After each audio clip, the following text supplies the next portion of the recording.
Oi pessoal, eu sou Maíra Correia Castro, da Casa Mai, e hoje a gente vai gravar o 11º episódio do Pergunta pra Mai.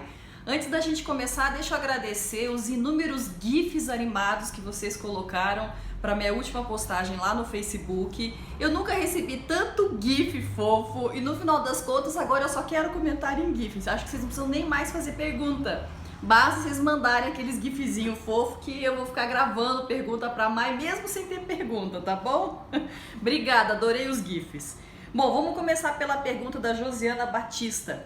Ela pergunta assim: Maíra, quais livros brasileiros você considera relevantes sobre óleos essenciais? Ô Josiana, você sabe que agora essa pergunta tá difícil, né? Porque depois que a editora Laszlo surgiu no mercado, a gente tem tanto livro bom que agora realmente está difícil escolher apenas um. Então eu vou transformar a tua pergunta numa outra que eu acho que é mais fácil de responder. Se você tivesse dinheiro para comprar um único livro de óleo essencial, qual livro você compraria? Porque quando a gente fala assim, qual é o livro mais relevante, são tantos que são relevantes, mas quando a gente pensa no bolso, a coisa fica bem fácil de responder. Eu acho que se você tiver dinheiro para comprar apenas um único livro de óleos essenciais, e se você for uma pessoa da turma das quimiqueiras, né, de química, compre o livro do Bodu, né, o Grande Manual da Aromaterapia. Agora vamos dizer que você é mais da turma do holístico, quer ter um pouco mais assim de uma visão mais da aromaterapia aplicada. Aí eu penso que o livro do Fernando Amaral, que é Técnicas e Usos, ou Usos e Aplicações de Aromaterapia, acho que a editora é a... Vou ter que ver, Gabi, vem cá, eu não lembro a porcaria da editora. Aqui, achei. Técnicas e Aplicação de Óleos Essenciais, da Senegal Learning. É isso o nome mesmo da editora? Que nome difícil.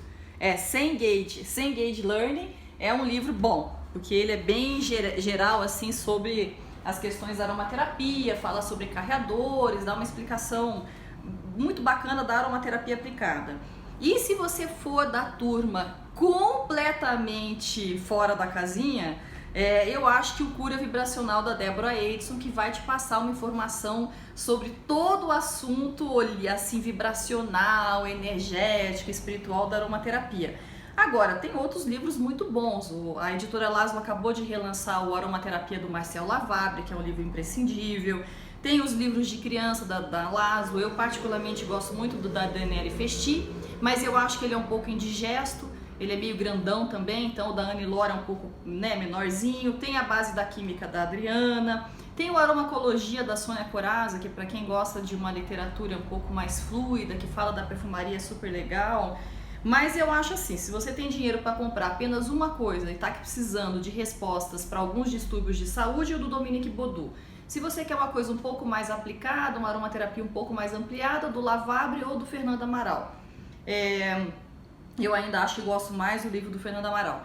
E se você quer uma coisa assim 100% vibracional, esotérica, tal, o Cura Vibracional da Deborah Edson é bem bacana. Bom, Vel Araújo, como lidar com as interações medicamentosas? Mesmo usando os óleos essenciais pela via dérmica ou inalatória, pode haver interação, né? Pergunto isso porque hoje em dia é fácil encontrar um adulto tomando medicamento contínuo. Exatamente, hoje em dia quem não tem uma cartelinha de remédio dentro da bolsa não é um ser humano normal, ou apenas é uma criança muito nova ainda. Bom, pode existir interação medicamentosa através da via dérmica ou inalatória? Pode, tá? Como lidar com as interações medicamentosas? Isso aí vale um curso, né? Aliás, eu tenho um curso falando sobre isso, que é o treinamento básico da aromaterapia. A gente tem pelo menos 4 aulas para falar de interação medicamentosa. Mas assim, do modo geral, interação medicamentosa começa a ficar complicada quando a gente está falando de ingestão ou outro tipo de uso interno dos óleos essenciais. Então, se você tem alguém tomando um remédio e você vai, por exemplo, indicar uma ingestão de óleos essenciais, todo cuidado é pouco, né? Melhor você estudar antes de fazer isso. Agora, existem algumas interações medicamentosas que são meio clássicas, né? Por exemplo, óleos ricos em salicilato salicilato de metila, né, que é o Integrine e a bétula doce. são óleos que dão interação medicamentosa com quem toma anticoagulantes muito fortes, tanto que são óleos essenciais contraindicados para hemofílicos, para quem tem problemas de coagulação no sangue, também para gestantes, né? São óleos contraindicados. Agora dá uma interação medicamentosa com anticoagulante que não é muito interessante. Mesma coisa óleos ricos em eugenol e aldeído cinâmico. Agora, no caso do Intergreen, mesmo por via inalatória, mesmo por uso tópico, ele é contraindicado. Outras interações medicamentosas que podem ocorrer, principalmente quando as pessoas fazem uso de medicamentos psiquiátricos. Aí tem uma série de contraindicações de uso concomitante com óleos essenciais. A maior parte das vezes a gente está falando de uso interno. Agora, via inalatória, eventualmente pode ser que haja eu já vi coisa acontecer de casos que chegam para mim, por exemplo, com quem toma beta-bloqueador e de repente é alérgico a alguma substância dentro do óleo essencial e dá interação medicamentosa por uma reação assim que a gente supõe que seja justamente por conta disso, né, desse tipo de medicamento que ela toma. Mas é um pouco mais difícil acontecer, tanto na inalação quanto no uso tópico. O uso tópico tem problema com medicamentos que são transdérmicos, né? Você não deve usar os óleos essenciais na região próxima em que você colocou um adesivo, por exemplo, de nicotina, de estradiol, seja lá o que for. Agora, para lidar com interação medicamentosa, eu acho que hoje o melhor livro, talvez um único, tem um outro que é um livro publicado em inglês, mas ele não traz muita pesquisa científica, então a gente não entende muito bem a qualidade dele, mas o Essential Oil Safety do Robert Tisserand, né? Ele tem no final uma porção de páginas falando de interações medicamentosas, ele avalia essas interações medicamentosas fazendo uma revisão bibliográfica de rotas metabólicas através das CYPs dos óleos essenciais, e aí se você tem um medicamento que usa a mesma CYP para ser metabolizado, possivelmente dá uma interação medicamentosa. Então eu acho que o livro do Tisserand seria hoje uma forma mais imediata para você aprender sobre isso, se não os cursos do treinamento básico da Casamai, tá bom? Deixa eu ver se tem alguma outra interação medicamentosa complicada aqui para falar. Fora o salicilato de metila, que é meio clássico, o uso dérmico com drogas que são de absorção transdérmica, e via inalatória, eventualmente se a pessoa tem alguma alergia a algumas substâncias que também interferem em canais de cálcio, né, tipo terpinem 4-ol, linalol, e toma beta-bloqueadores. Eu acho que essas são as mais, assim, que saltam aos olhos, né? Bom, Rosângela Ferreira está fazendo um TCC sobre aromaterapia e menopausa e quer ver se eu posso indicar algum livro com esse tema. Olha, Rosângela, eu tenho livro para te indicar, mas nenhum em português, que é dureza, né? Por exemplo, a Daniele Fechi tem um livro que eu estou traduzindo, devo entregar a tradução dele agora no comecinho de fevereiro, finalzinho de fevereiro, que são óleos essenciais no feminino. A Meg Tisserand tem um livro também de aromaterapia no feminino, mas é um livro que está em inglês. Fora isso, o Cahiers d'Aromathérapie Scientifique, qualquer coisa, do Dominique Baudou, tem um livro apenas sobre ginecologia, mas está em francês também. Então, a sugestão que eu posso dar para você é o seguinte: procure os cursos de ginecologia natural, dentro também do universo de professores de aromaterapia. Kenia Levitsky, que dá aulas em Brasília, tem um curso de aromaterapia no feminino. A Thelma Suela, na Bahia, também tem um curso que não é exatamente de ginecologia com óleos essenciais, mas se chama Mistérios de Afrodite, então acho que ela traz um pouco sobre esse assunto também de menopausa. Depois eu sei que a Bia da Aroma Life também estuda o tema, então deve ter algum curso desse tipo também, tá? Bom, M. Graça Queiroz, a diferença entre as estruturas químicas, aí ela cita, né? Vamos falar os palavrões. Terpenos, sesquiterpênicos, compostos fenólicos, fenilpropanoides, as funções químicas do tipo álcoois, ésteres, aldeídos. Para mim, tudo são estruturas químicas e ela quer saber por que os aldeídos, por exemplo, estão divididos entre aromáticos e terpênicos. Olha, isso aqui dá uma aula, viu? Mas eu vou tentar resumir para você a parada toda. Quando essas substâncias estão sendo sintetizadas na planta, basicamente a planta usa um tipo de precursor ou outro tipo de precursor. O que é um precursor químico? É um composto que ela vai pegar ele e aí, através de algumas reações químicas, esses compostos darão origem a outros, por exemplo, as substâncias que existem dentro dos óleos essenciais. Basicamente, quando ela usa dentro desses precursores químicos o ácido mevalônico, ela dá origem a substâncias que são chamadas de terpenos. É um monte de cadeiazinha né, formada por carbonos, hidrogênios e oxigênios, né, eventualmente pinta algumas outras coisas diferentes aí no meio do caminho, como nitrogênio, enxofre e tal, mas são estruturas que, mesmo que esses carbonos se liguem entre si, formando uma estrutura circular, eles contêm ligações simples que dão uma estrutura para ele, que é uma estrutura bastante, que a gente inclusive tem no nosso corpo também, né, o colesterol, por exemplo, utiliza a mesma rota que os terpenos se utilizam dentro das plantas, são estruturas extremamente simples. Agora, quando se utiliza como precursor, né, dentro dessas rotas metabólicas todas, o ácido chiquímico e aminoácidos que são chamados de aminoácidos aromáticos, né? Aromático é um outro nome que se dá a uma estrutura química que é o anel benzênico, que também é chamado de grupo fenil, que é uma estrutura com 6 átomos de carbono, e eles têm um mecanismo de ressonância entre eles, porque as ligações duplas alternadas, elas fazem com que você tenha uma deslocalização dos elétrons dentro dessa estrutura. Então isso é que é chamado de estrutura aromática, a estrutura benzênica. Aí dá origem ao que nós chamamos de substâncias dos fenilpropanoides.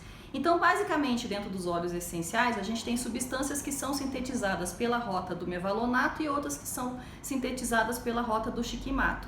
Para cá nós temos os terpenos, os terpenoides, e para cá nós temos os fenilpropanoides. No caso dos aldeídos, a gente tem aldeído pro lado de cá e tem aldeído pro lado de lá. Pro lado de cá a gente tem o citral, citronelal, e pro lado de cá a gente tem, por exemplo, o aldeído cinâmico. Então, quando a gente fala que você tem um aldeído aromático, como é o caso do aldeído cinâmico, estamos falando que é um aldeído que tem aquela estrutura do benzeno dentro dele. Pro lado de cá, não tem. Então é basicamente essa a diferença, tá bom? Mas isso aí vão horas e horas estudando química dos óleos essenciais. De repente, se você curte esse tema, assiste a minha palestra Aromaterapia para Nerds. Você entra lá no site da Casa Mai, põe teu e-mail, né, tal, pede, eu mando depois para você a palestra gratuitamente. Tudo bem, Gabi? Vânia Cavalcante.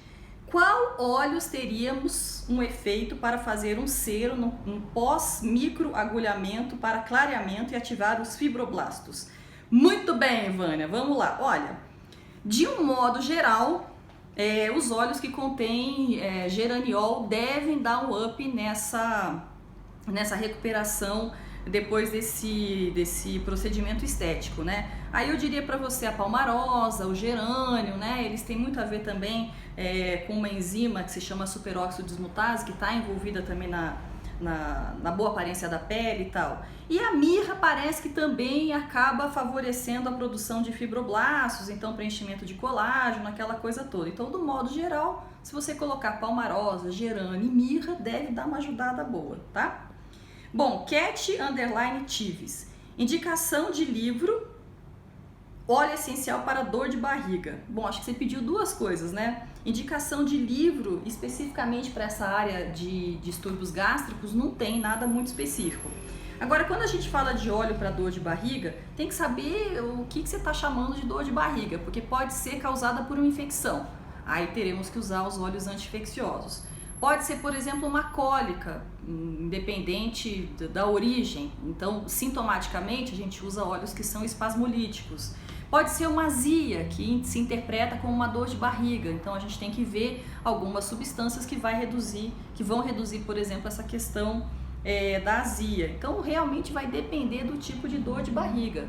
Mas, genericamente, se for para fazer uma aplicação tópica, óleos como hortelã-pimenta, óleos como laranja, óleo como estragão, manjericão exótico, manjericão linalol, né? Costumam ser óleos estomáquicos para você aplicar no abdômen, né? Numa massagem circular no sentido horário, para ver se dá um alívio, de um modo geral, já que a gente não sabe a causa dessa dor de barriga. Adriana W. Ferreira, quais as propriedades aromacológicas do óleo de pitanga?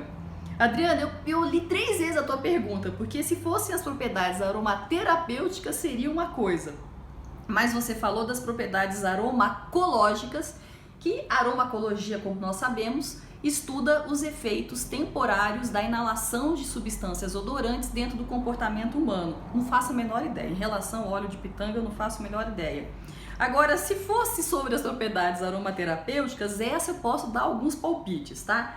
O óleo de pitanga, ele tem como principais componentes sesquiterpenos, que são moléculas mais grandinhas, né? Tem 15 átomos de carbono. Então aparece o curzereno, o aromadendreno, aparece também o muuroleno, aparece viridifloral. É o nome dos bichinhos que aparece dentro do óleo de pitanga. Normalmente, óleos que contêm bastante sesquiterpenos são óleos cicatrizantes, são óleos anti-inflamatórios. E a gente sabe que a infusão, né, das folhas da pitanga são utilizadas para questão de pele, mas também para questões de infecções, por uma capacidade antimicrobiana interessante. O aromadendreno é justamente uma dessas substâncias que tem no óleo de pitanga que tem propriedade antimicrobiana. Mesma coisa o beta-cimeno e o acho que é cis-cimeno, tem alguns cimenos dentro do óleo que também tem propriedades antimicrobianas. Então, teoricamente, é para isso que a gente utilizaria, né? Nas questões de pele, como cicatrizante ou anti-inflamatório, mas também nas questões infecciosas.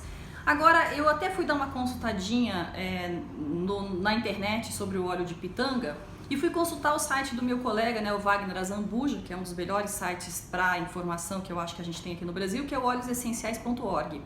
E lá ele fala uma observação, daí eu acabei baixando rapidinho um artigo científico, dei uma passada de olhos, enfim, só para confirmar, que existe uma variação muito grande em relação à composição química do óleo de pitanga. O óleo de pitanga, ele até alerta, né? Ele é extraído das folhas e dos galhos, não dos frutos como se supõe. E existe uma variação muito grande porque é um óleo muito difícil de ser tirado e a destilação, se dura 4 horas, mais ou menos de 4 horas, dá um perfil químico muito difícil. Então, como é um óleo raro, é um óleo escasso, é complicado a gente ter certeza exatamente para que ele serve, tá? Agora, com relação ao hidrolato de pitanga, até aqui no Brasil quem fornece um hidrolato de pitanga muito bacana é o pessoal da Harmonia Natural, lá de Canelinha, Santa Catarina. Ele contém muitos taninos, então é um ótimo adstringente para a pele. Então, para tonificar a pele, para pele oleosa, ele acaba sendo bastante interessante também. Tá, Adriana? Então é o que eu tenho para te falar sobre o óleo de pitanga. Eu acho que o Ian da Oxadi deve conhecer melhor sobre o óleo de pitanga também, o Rômulo também. Eu não sou uma grande especialista. Bom, que nem passarinho, né? Perguntou pra mim, que conhecimento devo adquirir para elaborar sinergias perfeitas? Não sei, porque o dia que eu tiver esse conhecimento eu vou elaborar perfeitamente as sinergias, viu? Eu acho que é um conhecimento para a vida inteira. E acho que perfeição, ela não faz parte daquilo que a gente consegue atingir na encarnação humana. Mas que conhecimento que você pode atingir para fazer sinergias razoavelmente boas? Eu vou dar a explicação da Jade Schutz, que é uma aromaterapeuta norte-americana, né? Que eu gosto muito, já assisti alguns seminários dela. Os gratuitos, os pagos, eu ainda não tive a oportunidade de assistir. E ela deu um seminário há muitos anos atrás sobre sinergias, e lá ela fala o seguinte, que para você fazer sinergias razoavelmente boas, você precisa conhecer de 20 a 30 óleos essenciais. Você tem que ter experiência de usar esses óleos essenciais. Ela diz que você deve conhecer sobre carreadores e sobre os métodos de aplicação. Então eu deixo você com esse conhecimento, com essa dica da Jade Schutz, né? Conheça de 20 a 30 óleos essenciais, conheça de carreadores, conheça dos métodos diversos que a gente utiliza aromaterapia, inalação, uso tópico, uso interno, né? E tem experiência, né? Vá mexendo com as paradinhas que daqui a pouco você está fazendo sinergia razoavelmente boa. Perfeita, eu acho que não cabe a nenhum ser humano realizar coisas perfeitas. A humanidade, ela é imperfeita, e quando a gente aceita que o nosso destino é imperfeição, a vida fica muito mais leve. Então, contentem-se com a imperfeição, é um conselho agora de vida dessa que vos fala. Samara Hernandes, curso de formação. Para quem já fez o do IBRA, o que você recomenda? Esse, e quando ela fala esse, é o meu formação profissional, né, Gabi? Que é o de 200 horas, ou outros. Oi, Samara, eu até resolvi responder a tua pergunta aqui, porque daí eu já acabo fazendo uma propaganda do meu curso. Seguinte, a formação do IBRA, ela era feita de introdução ou fundamentos da aromatologia, aromatologia na saúde 1, aromatologia na saúde 2. Atualmente, o Fábio falou que ele vai refazer a formação em aromatologia na saúde e ele imagina que a formação vai ter 10 módulos de aromatologia na saúde, mas sempre vai começar pela introdução ou pelo fundamentos. Agora, o Fábio, quando a gente está indo, ele já veio Já foi, já tá voltando de novo. Então, eu não... Quando o Fábio lançar a formação dele, eu posso ter acabado de estudar com ele, eu vou me matricular e vou fazer tudo de novo, porque o Fábio, ele tá lá muito, mas muito na frente da gente. Então, o que eu posso dizer? Eu volto pro meu método de se eu só tenho dinheiro para fazer um curso nessa vida, nesse ano, o que eu faço? Se você só tem um dinheiro para aplicar nesse ano em um único curso, aguarde a formação do Fábio. Porque eu acho que tudo que o Fábio resolver fazer de curso é obrigatório que a gente estude. Então, mesmo sendo contra mim, que eu gostaria que você fizesse a minha formação, mas se você só tem dinheiro para investir em uma esse ano, espera que o homem falou que vai lançar dele no final do ano. Né? Agora, não lançou no final do ano. Bom, então você ganhou esse dinheiro, você espera para o ano que vem.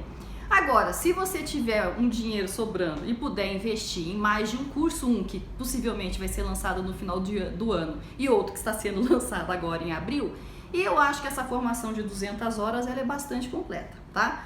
E eu acho que ela é uma formação bastante robusta, digamos assim que a maturidade da minha atuação profissional enquanto educadora e professora de aromaterapia vai estar aí todinha enfiada dentro dessa formação em 200 horas. Então, se estiver sobrando dinheiro, tempo e vontade, faça a minha. Mas, se você só tiver dinheiro para investir em um curso esse ano, põe na poupança. Não, poupança não, que não rende porcaria nenhuma. Aplica, né, tesouro do governo, sei lá. E espera vir a formação do Fábio, porque quando a formação do Fábio vier, eu estarei me matriculando, inclusive. Bom, by Carmen Sol. Algum vídeo sobre hidrolato? Eu não tenho muito não, viu? Porque hidrolato não é um trem assim que tem muito no Brasil. Mas eu tenho um vídeo publicado sobre hidrolato de pitanga da Harmonia Natural. E nas minhas palestras Mitos e Verdades da Aromaterapia eu falo sobre hidrolato. E na palestra Aromaterapia para Nerds eu também falo sobre hidrolato. Então depois você pode pegar o link para você assistir essas palestras. Tudo bem, Gabi? Uhum. Tá ficando grande, né? Carol, ela pediu pra você fazer um bem detalhadinho de hidrolato. Eu tenho. Tá vendo? A Carol já tá me dando trabalho. Eu não tenho mais nada pra fazer, né, Gabi? Então eu vou pesquisar sobre hidrolato pra fazer um vídeo. Escuta, comprem um livro, Hydrolates, The Next Aromatherapy. Tem na Kindle. Vocês comprem e vocês aprendem sobre hidrolato. Carol e também a BS Bruna. É isso? Alguma fonte sobre o tempo de inalação de óleos essenciais para cada situação? Por exemplo, questões respiratórias. É 2 minutos? Ressaca? Ela falou realmente em ressaca? Ressaca para curar ressaca? Ai, que ótimo! Adorei a pergunta! Ressaca, 15 minutos? Coisas desse tipo? Que literatura pode me ajudar? Nenhuma! Não, mentira. Tem algumas, só que você vai ter que ficar colecionando as coisas, tá? O Dominique Baudou... Os franceses, eles são mais metódicos em relação a isso. Dominique Baudou, no começo do livro dele, dá uma boa explicação sobre inalação. Agora, tem uma aula ótima dentro da Casa Mais, que se chama Inalação Sem Complicação. Quem dá é a Carol Soler, e lá eu explico essas paradinhas todas. Mas, de um modo geral, vamos lembrar o seguinte. Acomodação olfativa. Depois de uns 15, 20 minutos, se você quiser o benefício olfativo do óleo essencial, já é Elvis. Então, não tem por que ficar inalando mais tempo. Inalação úmida, né, com água quente, que é tipo o que a gente chama de sauna facial. 15 minutos está de boníssimo tamanho. Inalação a seco, né, do óleo essencial puro. Às vezes, se você só quer o efeito olfativo, 3, 4, 5 fungadas bem profundo já está de bom tamanho. Ah, não, é para um problema respiratório. Normalmente é lá os seus 5, 10 minutos, mas vai depender do óleo, do método, tá? Mas não passa nunca de 15, 10 minutos, é o que a gente faz de inalação. Não esse negócio de deixar o negócio no ambiente, porque daí aromatizador de ambiente, já falei pra vocês, eu sou de opinião que tem que largar 20, 30 minutos, desliga, espera umas 2 horas, liga de novo, tá? Mas não tem muito não. Agora, no modo geral, quando você quer só o benefício olfativo, que é aquela informação olfativa, né, que vai atingir no comportamento, uma coisa meio límbica, do que quando você inala os óleos essenciais, às vezes umas 3 respiradas bem profundas já são suficientes, né? Aquele bem-estar momentâneo. Ah, não, queremos trabalhar, né, neuroplasticidade. Não, aí você vai ter que fazer um troço mais contínuo, né? De repente uns 10 minutos de inalação, umas 3 vezes por dia, 2 vezes por dia. Ah, não, quero trabalhar um problema respiratório. 10, 15 minutos para uma crise, por exemplo, um problema respiratório agudo já deve ser suficiente. Luciana Fonseca. Maíra, dá um óleo essencial para agitação noturna daquela síndrome conhecida como síndrome do crepúsculo de pacientes com Alzheimer ou demência senil. Também existe como síndrome do crepúsculo do bebê, mas eu não vou falar de bebê, que bebê é outro assunto, vamos falar de adulto. Olha, eu não saberia dizer para você o que usar, porque teria que se experimentar algumas coisas, mesmo porque não se sabe exatamente qual a origem desse tipo de síndrome, que não atinge apenas pacientes com Alzheimer, mas é comum em pacientes com Alzheimer, parece que diminui à medida que a doença vai evoluindo. Mas, de um modo geral, e aí é o seguinte, eu estou falando como aluna do professor Guilherme Santos, né, que é esse médico veterinário, que é professor de psicofarmacologia na Faculdade de Santa Casa de Medicina em São Paulo. Eu fui aluna dele, então eu posso até estar explicando errado, que aí você vai fazer curso com ele que é melhor. Pelo que eu aprendi com ele, eu acho o seguinte, isso falando do ponto de vista farmacológico, se a gente usar o mecanismo GABAérgico, você dá uma tampada nessa ansiedade que pode acontecer. E aí os melhores óleos essenciais acabariam sendo aqueles que contêm citral, por exemplo, Lícia cubeba, verbena limão, o próprio capim-limão. E imagina a camomila alemã também por conta do bisabolol, e imagino que alguns óleos que têm sistema calaminoide também devam ajudar, como copaíba, ylang-ylang, principalmente o da terceira fração, pimenta preta, ainda tem miceno, também deve ajudar, né? E alguns cedros, né? Como o cedro do Himalaia, por exemplo. Agora, do modo geral, os óleos que são ansiolíticos, não necessariamente por um mecanismo GABAérgico, mas pode ser um mecanismo serotonérgico, você tem a lavanda, a camomila alemã, a camomila romana, você tem também o vetiver, você tem o petit-grain de mandarina, você tem o neroli, você tem a rosa. Então, eu tentaria, sem conhecer o caso, né, e assim, sem ter recordado de uma maneira que eu deveria ter feito as lições do Guilherme, do modo geral, os óleos que tradicionalmente são tidos como ansiolíticos dentro da aromaterapia. E eu iria por inalação, né? Não iria por uso tópico, tá? Talvez deixasse no difusor do ambiente uma hora, meia hora antes do pôr do sol. Mas eu acho que valeria a pena experimentar alguma coisa como uma Lícia cubeba, né? De repente com uma copaíba, um ylang-ylang, né, talvez um petit-grain. A camomila alemã é uma informação teórica, eu não tenho experiência de usar a camomila alemã para esse tipo de situação. Mas se você quiser experimentar também, sempre por inalação. Fechou! Fechou, né? Turma, deixa eu dar um recado para vocês. Semana que vem eu estarei em sala de aula na quinta-feira. Então eu não sei se a gente vai conseguir gravar o Pergunta pra Mai na quinta, durante a tarde, ou se eu gravo de repente à noite, ou se eu deixo para gravar na sexta, ou se eu gravo enquanto os alunos estão em aula. Nós vamos descobrir o que nós vamos fazer semana que vem. Porque semana que vem eu estou dando fundamentos da aromatologia, de segunda a quinta-feira aqui em Curitiba. São só 10 alunos, né? Porque é o que cabe aqui na sala. Curiosamente, vem 8 alunos de fora de Curitiba e 2 de Curitiba. Ô povo de Curitiba, o que acontece que vocês não vêm fazer aula aqui? Pelo amor de Deus! O povo vem de fora para fazer aula e os 6 aqui não precisam nem pagar a passagem e não vêm? Venham fazer aula aqui na Casa Mai. E aí, então, a gente vai ver como é que nós vamos fazer com o Pergunta pra Mai 12, tá? Mas ele sai, com certeza sai. Então podem deixar suas perguntas, seus comentários, suas angústias e seus gifzinhos animados. Beleza? Beijo. Ai, faltou um negócio de uma pergunta que eu não respondi. Da diluição. Pode falar. Não respondi, né? Da diluição? Quem que me perguntou sobre negócio de diluição? Diluição. Eu me lembro que alguém perguntou. Quem que me perguntou? Sabe que eu tô gaga e tô pulando pergunta aqui já? Pera aí, deixa eu ver. Foi a Carmen Sol. Tô falando que eu tô ficando gaga. Não, eu não tô gaga, porque eu lembrei. Se eu não lembrasse, é que eu estaria. Alguma referência de diluição? Livro? Tem? Deixa eu mostrar pra vocês esse livrinho bonitinho aqui, ó. Pera que eu tô tropeçando no fio. Esse livrinho aqui, ó, fofo, Aromaterapia, da Samia Maluf, é um livro que você encontra fácil para comprar, tá? Esse meu aqui até tá autografado pela querida da Samia. Aí, ó, 2008. Antigo, né? Mas eu adoro esse livrinho dela, e aqui tem um trem sobre diluição, e bem legal, né? Esse livro é muito bonitinho, é uma graça. Bom, a Samia é tudo de bom, né? Aqui, ó, tá? Então esse livro você encontra, inclusive até acho que pela internet é fácil de você comprar. E aí assim é legal que prestigia uma autora brasileira, uma decana da aromaterapia. Tá aqui. Agora fechou, Gabi. Beijo pra vocês, até!